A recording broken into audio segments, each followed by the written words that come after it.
Demain, dans l'organisation, on va avoir une grosse journée d'entrée. Faire mieux avec moins. Un objectif qui peut paraître utopique à beaucoup d'entreprises. C'est pourtant celui que s'est assigné LDE, libraire de l'éducation.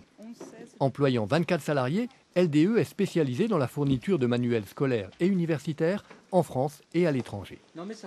Depuis sa création, pour faire face à la saisonnalité de son activité, LDE s'est positionné comme un véritable acteur de l'insertion professionnelle en intégrant des jeunes issus des quartiers dits sensibles en partenariat avec un collège de Neuhof. Ces jeunes-là ont continué ensuite chez nous, non plus simplement comme stagiaires, mais comme saisonniers, à temps plein, pendant tout l'été pour certains d'entre eux. Et puis les années passant, certains sont devenus chefs d'équipe. D'autres nous ont rejoints dans le cadre de formation en alternance, en BTS ou autre. Une démarche qui a valu à l'entreprise un trophée Initiative Progrès Social en 2007. En plein développement, LDE vient d'opérer une réorganisation originale avec un premier objectif symbolique, diviser par 4 la surface de ses locaux. Nous avons décidé de revoir complètement nos process de production pour faire tenir notre activité dans un objectif que nous étions fixés à 1500 mètres carrés. Et donc nous sommes aujourd'hui arrivés à une solution qui tient dans 1800 mètres carrés après 6 mois de travail et 1 an d'essai. On veut passer de 6000 à 1500 mètres carrés parce qu'on est éco-responsable, parce qu'on sait que ça va impacter en énergie, en place, en foncier. Et voilà. Donc c'est une volonté à la base, parce que c'est une volonté qui doit être poursuivie tout au long de la phase.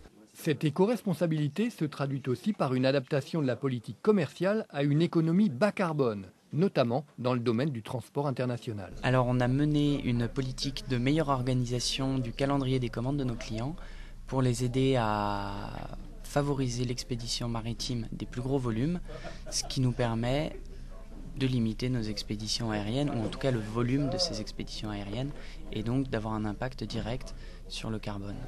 Objectif à 3 ans, réduire les émissions de CO2 de 30 à 50%. Objectif d'autant plus remarquable qu'il s'accompagne d'une amélioration du service client.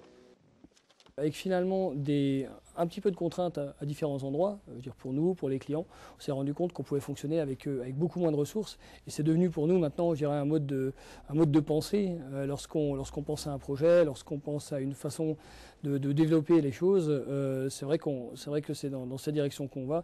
À la fois des économies de ressources financières, l'économie de ressources pour l'environnement et la répartition de ces ressources économisées de manière plus ou moins équitable entre l'entreprise et ses parties prenantes. Même réflexion pour ce qui concerne la vie des salariés. LDE a cherché à conjuguer économie, intéressement aux économies et amélioration des conditions de travail. Exemple. Pour faciliter la vie de chacun, l'organisation même personnelle de chacun par rapport au travail, notamment des mamans aussi qui ont des enfants et qui ont des problèmes de garderie. On a mis en place le système du travail à domicile, donc chacun a un ordinateur chez lui ou alors un portable qui permet d'être connecté à distance et de faire son travail de manière tout à fait normale. Dernier aspect de cette mutation d'LDE au modèle économique de demain, la constitution d'un conseil stratégique qui intègre des experts extérieurs à l'entreprise. Ils ont une connaissance du marché et une expérience du métier qui leur permet de répondre du tac au tac à des questions où chez nous il faudrait une étude, par exemple. Voilà. Conclusion.